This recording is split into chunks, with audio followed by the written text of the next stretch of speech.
So my name is Bossman, and I'm here with one of the most interesting human beings I've ever seen in my life. He's very interesting, and I'm sure with this series of conversations we're going to have, you guys will really enjoy his company. He is no other than the man himself, Mr. Bossman and Abeiku. So, Bossman, you talked about getting a chance to do what you love. Yeah. I like to. I feel like I'm in the same position as you, right? I like to talk about things I'm passionate about, and marketing is one of those things. So this is, I'm elated being here this morning, right? Yeah. And I just can't wait to see how this goes. Honestly, look, I've always wanted that kind of platform where we can talk about campaigns, not only in Ghana but in Africa. Like if I sit back and I look at growing up, when I hear brrr, the first thing that comes to mind is on the Coke side of life. you get it. Yeah. And then like growing up, this Vodafone advert with a dog, like I've always wanted a platform to discuss that kind of stuff. Things, yeah. And I was saying, if nobody's going to start it, we have to do something about it. Yeah. Ladies and gentlemen, my name is Bossman, and as I said, I'm here with Abeiku, and this is Mad Conversations. Mad Conversation is about to get crazy, but in a good way. So we're here to talk about everything: marketing, advertising, digital, communications, everything in between. And we'll be having guests on the show. We'll be having intellectuals. We'll be having scholars, award-winning practitioners, founders, marketing agency owners, everybody. Your favorite marketing professionals in Ghana would be on this show, and it's no cap. And you know the fun and exciting thing? You can actually take part in this conversation. Yep. All you just have to do is just send us your thoughts about marketing. And what we're going to do is we're going to break it down for you. If you're a small business owner, this is the podcast for you. If you're a big business owner, this is the podcast for you. If you want to build a personal brand, you're an influencer, congratulations, you found yourself in heaven. Yep. I'm happy because now people don't get to just read articles on marketing happenings in Ghana or whatever it is. There's this one-stop shop for you, everything, right? So we're going to cut across branding. Once in a while, we'll bring people on the show to talk about branding, everything that has to do with marketing, right? And I'm so excited because personally, I'm going to listen to this, right? And I don't like listening to myself, but I'm going to listen to it because of the guests that will come onto the show, and I'm so excited about it. Do you want to talk about the episodes? Do you want to tease them small? Okay, so I think should we? Yeah. Okay, so we're going to go into let me just highlight on one little thing. Mm-hmm. Have you always wondered why Indomie is everywhere?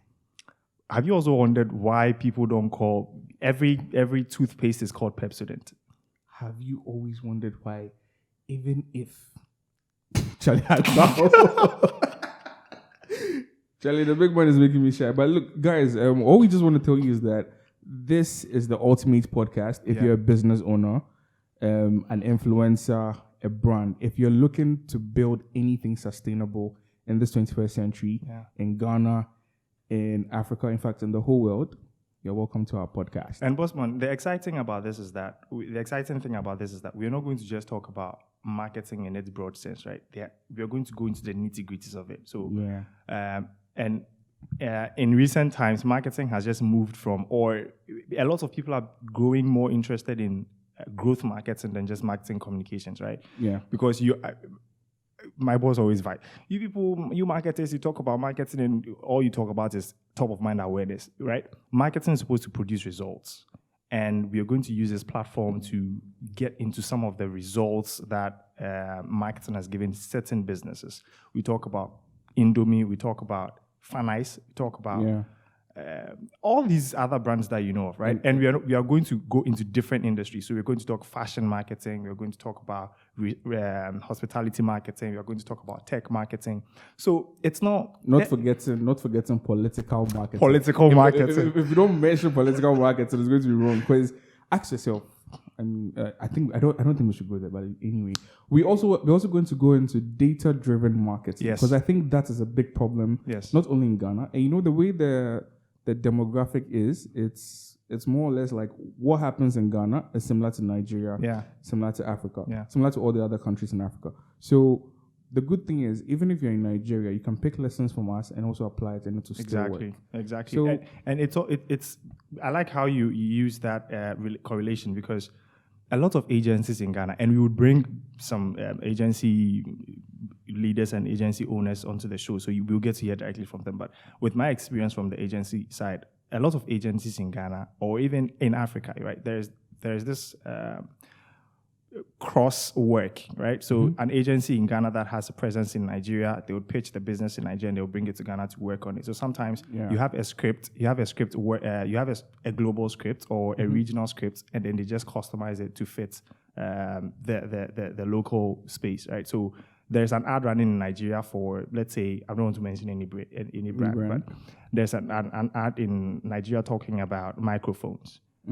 That same ad, they just bring it to Ghana, they change the language, and then it fits the market, the Ghanaian market, right? So we're going to talk about all those things, how it impacts the Nigerian market, how it impacts the Ghanaian market, and how if Nigerians come to Ghana, it makes it easier for them to relate to that brand they heard about in Nigeria. You get it. So it's going to be exciting. I can't wait. I don't know about you, but when you mentioned Nigeria, the first thing that came to mind was music.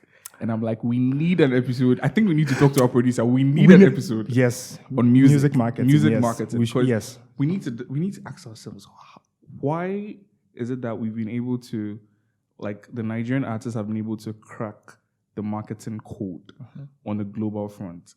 And for Ghana, it's just like a few people. So I think that's something we need to look at. I'll leave the answer to the experts, right? And an expert comes to mind right away. She would be on the show. Yeah.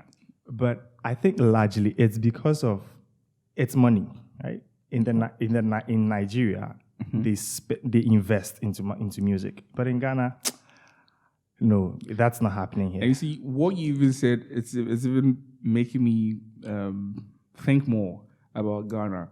And we know that in Ghana, we really don't like investing, and we forget that whenever anything with marketing right, the long term is not, the short term is not felt. It's the long term that is felt. Yep. So your return on investment is not ASAP. That's one thing a lot of business owners don't know. So I think that's also something we need to draw awareness on. It's also a relationship thing. You know, in Ghana, sometimes we've heard stories where artists and their managers have issues because, one person breached a contract and all of that, right? But I won't solely blame the investors. I would also not solely blame the artists. It's something we all need to fix. Everybody.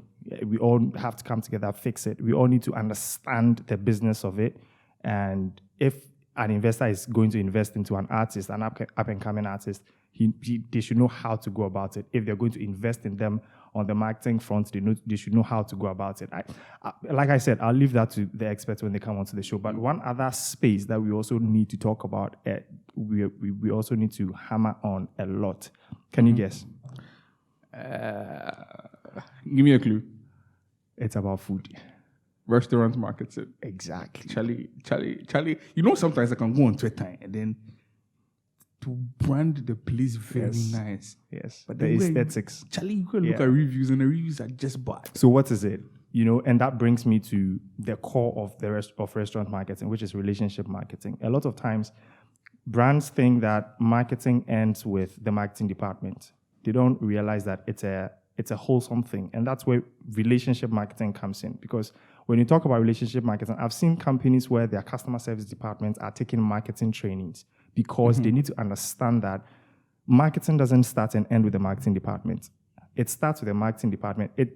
In fact, it starts with whoever, the CEO, and ends with the operational staff, especially in hospitality marketing, right? Yeah. I've worked in hospitality before, and sometimes you'd say nice things on social media, you take nice pictures and all of that, and you bring influencers, nice models, spec the place up, and people would come, and you see the operational staff messing things up. And people are not coming back. You're getting bad reviews online.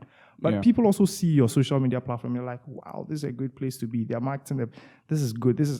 And then it's messing up. So what happens, right? And these are some of the things that we want to address on the podcast. I think we should also talk about the power of social media marketing. We will. Typical, when you spoke about hospitality, the first thing that actually got to my head was what happened in Zanzibar.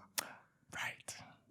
And within like hours, their ratings dropped from like 5 to like 1. I have a theory with that. And when we bring a communications person, like a PR person on the podcast, we'll talk about it. But for me, anybody can make an allegation or can allege about something. I'm not discrediting the lady's experience at all, right? But the brand could have handled it better. The brand could have handled it. Their communication was poor. Yeah. They dropped one first press release, they deleted it. There was a second press release, they deleted it. I think we also need. Man, I'm now realizing that this is very broad. I was about to say we need crisis management marketing. Yes. So when we bring a comms person on board, we will discuss all of that. Producer Bruce, we need to speak to a producer. This is going to be. There are so many things to discuss in here because if you're talking about comms, crisis communication is really important. Yeah. Corporate communications is important. Brand communications is important. So I'll leave that to Bruce. All I can tell Bruce is that I don't know if this video is actually going to make the cut for the pilots, but all I just know is that there's a lot to talk about. Yeah. And the good thing is you have the correct people on board. we have our soldier producer. Thank you. Not forgetting the one and only Aaron. Game time. The man behind if the you've scenes. been following the National Science and Maths Quiz page on Twitter, the person responsible for all the trolls. So the team is solid. The team is solid. Aaron picked National Science and Maths Quiz from nowhere. Made it one of the appealing brands and events on social media, and we are very happy to have him on our team. So I'm excited. Look, Charlie, I wish we were recording the first episode here now with our guests because I'm pumped. I'm pumped. I'm super pumped. But yeah, that's all from me at the moment. I don't know if you have anything to add, Bossman. Listen to Mad Conversation on Apple Podcasts, Spotify, and wherever you listen to your podcast. And also do not forget to follow us on social media at Mad Conversations. Do not also forget to subscribe to our YouTube channel and spread the word. Be kind enough to be someone's plug by sharing this podcast with them. And remember, stay connected and stay mad.